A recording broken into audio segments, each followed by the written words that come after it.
बिस्मिल्लाहिर्रहमानिर्रहीम। मैं डॉक्टर नजम परवेज़ अनवर बात कर रहा हूँ।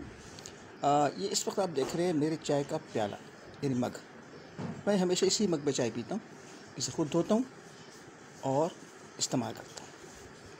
कहने को तो ये चाय का मग है, लेकिन इसके साथ बहुत सी कहानियाँ जुड़ी हैं। अगर आप चाहते हैं कि उन कहानियों को सुना जाए, उनसे महसूस हुआ जाए, तो आप मेरी किताब मैं डरता बढ़ता नहीं हूँ उसका मुताला कीजिए।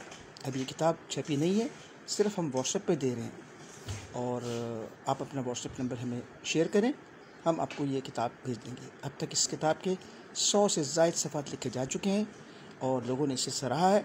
हम भी आपकी राय जानना चाहेंगे। किताब पढ़िए, अपनी राय दीजिए। जब छपेगी तो फिर उसकी कॉपी पे भी बात कर ली जाएगी। अपना ख्याल रखिएगा और हमारी किताब पढ़ना मत भूलिएगा। मैं डरता वरता नहीं हूँ। बढ़ो ना।